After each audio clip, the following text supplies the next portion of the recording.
Baik, bismillahirrahmanirrahim. Assalamualaikum warahmatullahi wabarakatuh. Gimana kabar kalian semua? Ya, mudah-mudahan kita semua berada dalam lindungan Allah Subhanahu wa taala, senantiasa diberi kesehatan sampai kita bisa melakukan aktivitas yang sebisanya. Gua Ahmad Behaki, di sini gua mau presentasikan tentang masalah organisasi sistem komputer dasar. Ya, seperti yang kita ketahui bersama bahwa seharusnya dalam organisasi tersebut ini bukan termasuk organisasi dalam manusia ya. Jadi organisasi dalam sistem komputer itu termasuk dalam komponen-komponen komputer itu. Cuma 3 ya. Dalam hal yang pertama itu hardware, kedua software, dan ketiga brainware. Terus yang hardware ini nantilah kita jelaskan satu persatu lah. Kita bahas dulu sebagai pembuka lah, perangkat keras ya, seperti TV digital, laptop, gadget, PC, dan sebagainya. Banyak barang-barang elektronik itu sebut perangkat keras. Atau mungkin bisa perempuan juga termasuk perangkat keras dalam hal kelas kepala mungkin. Ya, atau bisa perempuan juga termasuk software ya, perangkat lunak. Gak semua kan, gak semua wanita itu perangkatnya keras, ada juga perangkatnya. Baik, kita langsung aja ke materi. Nah, dalam organisasi sistem komputer ini atau mungkin disebut juga dengan komponen-komponen komputer sebagai dasarnya ya, itu udah termasuk ada input device, ada output device, ya IO port, dan CPU serta ya memori. Nah, gitu. Berarti ada 5 ya. 5 untuk dasar sebagai organisasi komputer ya, elemen-elemen komputer tersebut. Nah, apa sih tujuannya itu komputer?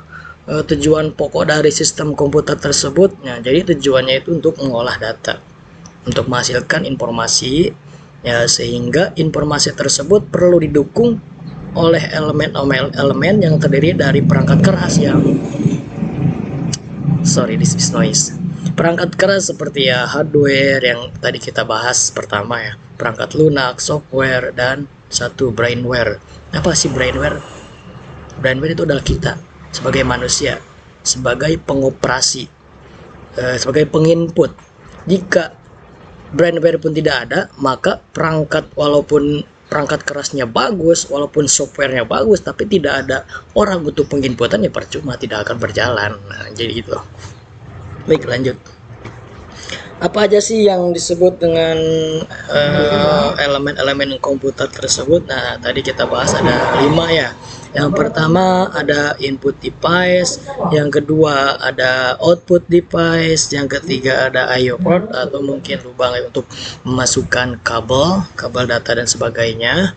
Ketiga ada CPU, Central Processing Unit, dan yang kelima ada memori. Memori nanti terbagi, ada memori internal, ada memori eksternal ya. Terus yang terakhir adalah databus. Apa sih itu databus? Nanti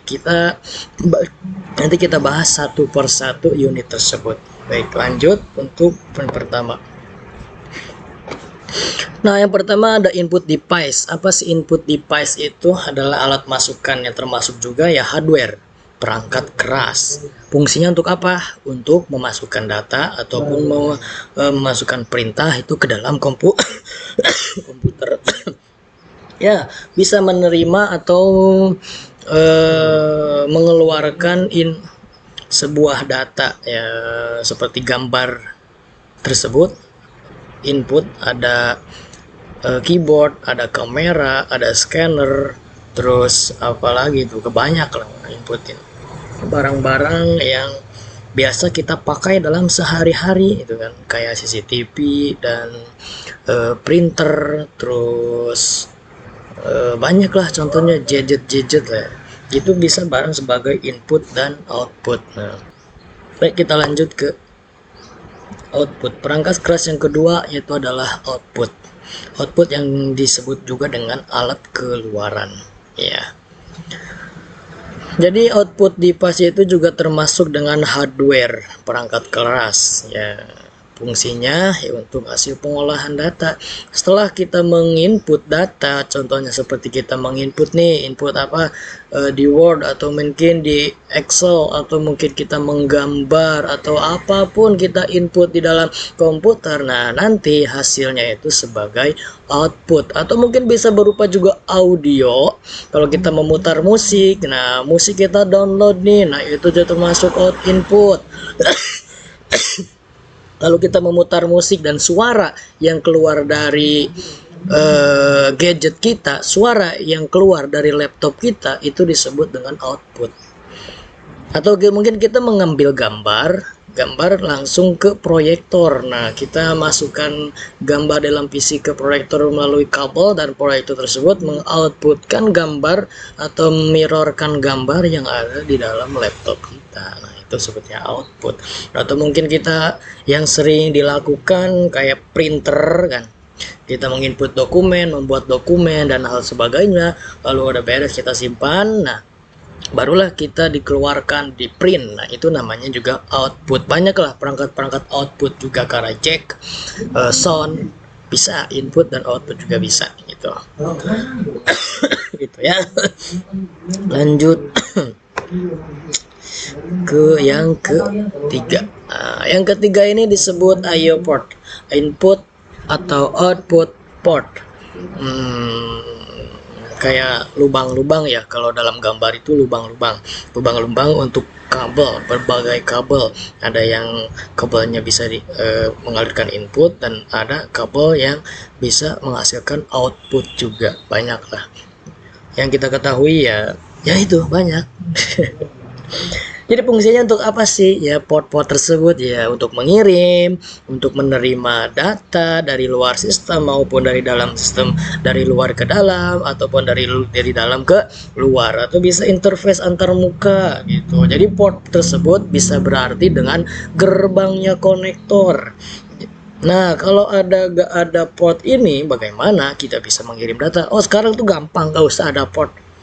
Lewat Bluetooth, lewat sinyal, gampang, lewat WiFi bisa. Iya, dan dalam WiFi-nya juga kan ada device-nya juga, kayak hub, kayak apa sih namanya, mikrotik juga mempunyai port untuk memasukkan kabel supaya bisa mengirimkan sinyal. Nah, itu juga bisa ya. Lanjut ke CPU. Nah, ini itu inti dari sebuah organisasi komputer, inti dari sebuah laptop, inti dari sebuah gadget, yaitu adalah CPU. Apa sih itu CPU? Central Unit Computer. Nah, fungsinya CPU itu untuk mengontrol operasi-operasi komputer. Jadi dia tuh sebagai pusat pengolahan gitu, disebut sebagai prosesor. Bisa juga disebut otaknya sistem komputer. Nah, gitu. Jadi kalau nggak ada CPU ya mungkin tidak akan berjalan, laptop tersebut akan ngeblank mungkin ya, atau ngehang, atau ya nggak bisa berjalan lah. Kayak manusia nggak punya otak, gimana sih ya, nggak punya otak. Nah, CPU ini juga jadi mempunyai dua fungsi. Fungsinya itu yang pertama itu ALU. Apa itu ALU? Hyper meta di Epic. ALU kan apa hyper meta di Epic? Bukan itulah ALU di sini. Itu sebutnya Arithmetical Logical Unit. Apa itu? Sebagai pusat pengolahan data. Dan yang kedua itu CU. Apa itu CU? Control Unit, sebagai pengontrol.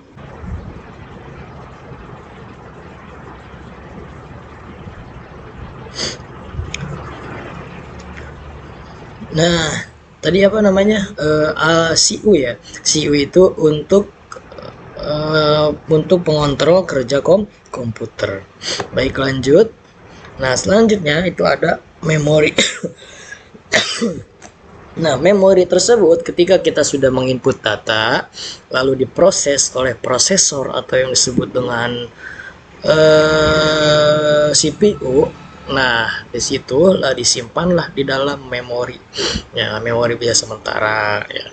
Nah, memori tersebut juga terbagi dua. Ada memori internal dan ada eksternal. Yang biasa kita sebut dalam komputer adalah RAM. Ya, apa itu RAM?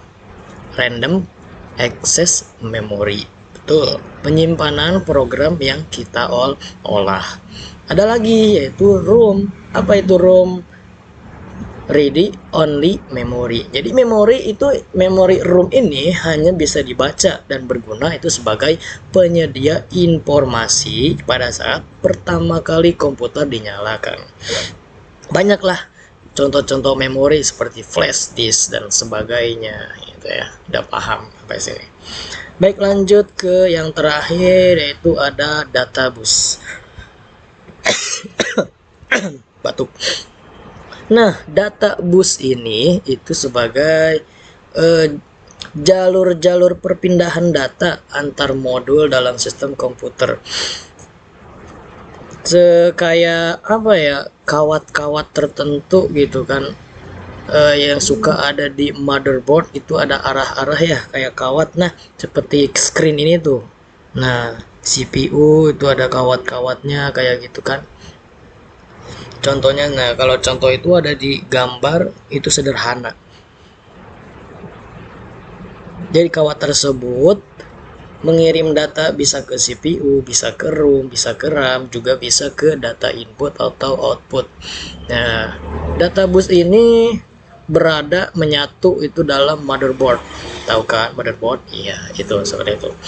Karena apa? Karena pada suatu saat tertentu yang masing-masing saluran hanya dapat membawa 1 bit. Maka jumlah saluran menentukan jumlah bit yang dapat ditransfer pada suatu saat tersebut.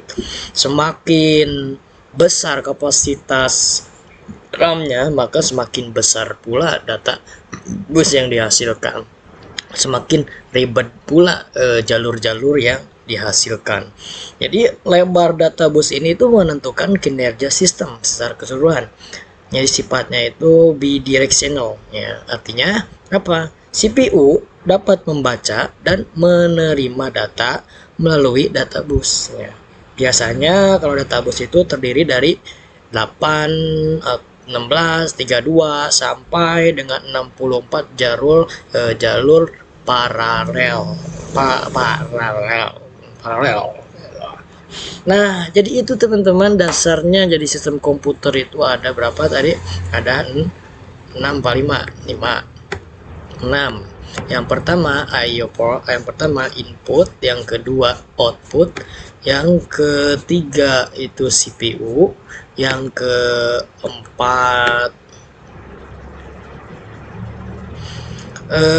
keempat itu CPU ya, yang kelima memori, dan yang terakhir itu data bus.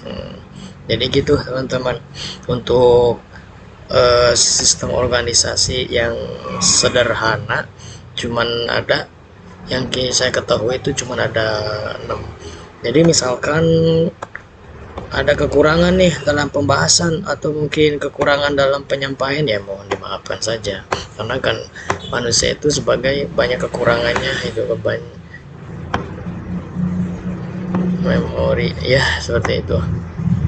Baik teman-teman, kita akhiri sampai di sini ya, kalau mungkin sudah paham, karena kita sudahi sampai di sini karena di sana ya mungkin dia sudah bahagia dengan yang lain ya. Kita akhiri dalam pertemuan kali ini. Mohon maaf jika ada kesalahan kata ataupun penyampaian yang kurang sempurna, karena memang kita adalah manusia yang kurang sempurna. Baik, taufiq wadaya. Assalamualaikum warahmatullahi wabarakatuh.